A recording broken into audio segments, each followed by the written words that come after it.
This is Whisper from History, where forgotten voices rise again. Friends, imagine being alive, breathing, eyes open, yet slowly sealed inside a tomb, no way out. This is not just a story, it is a haunting truth from history, where a woman was mummified alive. And friends, listen till the very end, because hidden within this tale is a secret that shakes the very soul of humanity. She was breathing when they began, her heart still beating, her eyes still searching for mercy. But no mercy came. Instead, she was lowered into the earth, encased in the darkness of a tomb, her body prepared for death. Though she was not yet dead, the practice was known as sakashimbutsu, the self-mummification of Buddhist monks in Japan.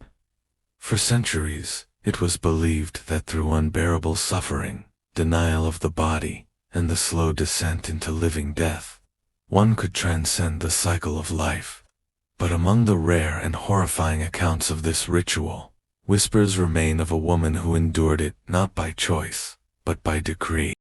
The story begins in the 17th century, in the rugged northern provinces of Japan, a land of harsh winters, unforgiving mountains, and villages bound tightly to superstition. At the time, Buddhist ascetics, known as the Shugindo monks, had established themselves as figures of awe and fear. They wandered barefoot across frozen earth, lived on bark and roots, and practiced rituals that blurred the line between life and death. Among these monks, a cult-like devotion emerged, the dream of becoming a living Buddha. To achieve this state, one had to die in such a way that the body did not decay. Flesh had to wither into leathery permanence, veins drained of blood, organs dried like husks. It required years of preparation, years of torment. But what does this have to do with a woman? Her name has long been buried beneath layers of silence. Some call her Ohana, others the Nun of Dua, but the truth is uncertain. What we do know is that she was not a monk. She was not seeking divinity. She was a mother, a wife, a woman of flesh and voice, pulled unwillingly into a ritual meant for men. The process began with starvation. For 1,000 days, the monks embarking on sakashimbutsu consumed only nuts, seeds, and berries gathered from the mountains. The goal was to strip away every ounce of fat, every drop of moisture. Their bodies shrank into bone, and yet they continued. Another 1,000 days followed, where even nuts were denied. They drank pine needle tea, chewed bark, swallowed stones. Each step brought them closer to living skeletons. Ohana was forced into this same path. The record suggests she was condemned, perhaps as punishment for a crime, or perhaps as a sacrifice demanded by her village. Some stories whisper she was accused of betrayal. Others claim she was offered as penance for a flood that ruined the harvest. Whatever the reason, she was given no choice. Her body weakened. Her skin clung to her bones. But this was only the beginning. When the starvation reached its end, a darker ritual began. The monks, and Ohana with them, were given a poisonous tea brewed from the urushi tree, the same tree used to lacquer bowls and furniture. This poison did not kill outright.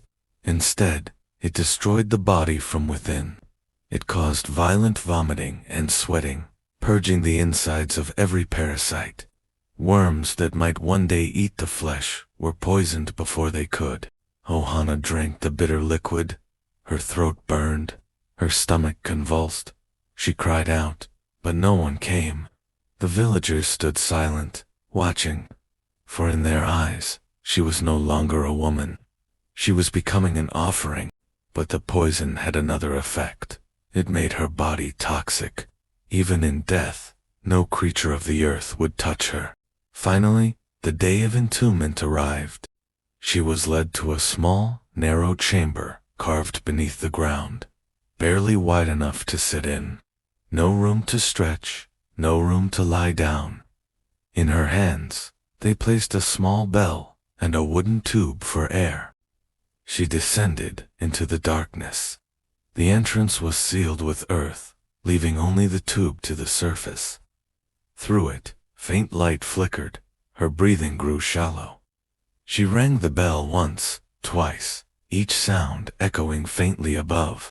Every day, the villagers returned to listen. If the bell rang, it meant she still lived.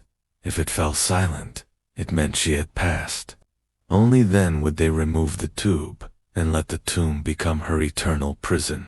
Ohana's bell rang for days, some say weeks. Imagine her voice, gone from thirst, her lips cracked, her body writhing against the stone. Each ring of the bell not a prayer, but a plea, release me, but no release came. Why was this done? For the monks, Saka Shinbutsu was transcendence. If the body mummified without decay, it was proof of divine victory over death. They were worshipped as Shinbutsu, living Buddhas, forever seated in shrines.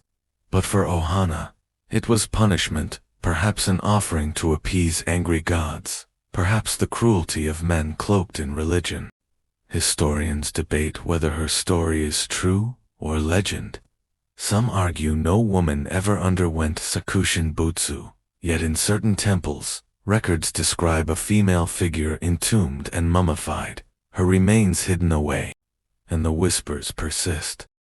The air tube was finally removed. Silence followed. She was gone. The chamber was sealed. Her body left to wither in darkness for 1,000 days.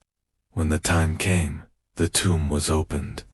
Villagers gathered in solemn awe, carrying lanterns to the pit, and there she sat, cross-legged, hands folded, her skin shriveled tight to her skull, her hair brittle, yet still clinging to her scalp.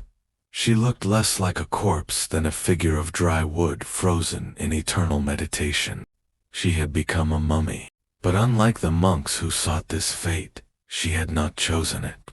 And so, while they were worshipped as Buddhas, she was hidden, buried once more.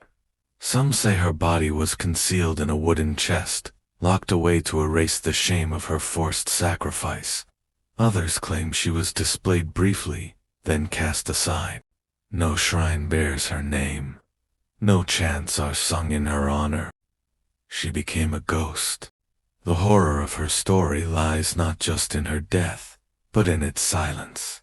For centuries, women were written out of the tale of Sakushin Butsu. Yet here, in fragments of rumor and record, one woman emerges, condemned to a death reserved for saints, treated instead as a vessel for punishment. But what was really happening behind the curtain? Was her entombment truly a religious act? Or was it a mask for something darker, revenge, cruelty, or the silencing of a woman who defied her place? Japan eventually outlawed Sakushin Butsu in the 19th century, under pressure from modern reforms. But by then, the damage was done. Dozens of mummified monks remain today, seated in glass cases across northern Japan, their leathery faces still watching.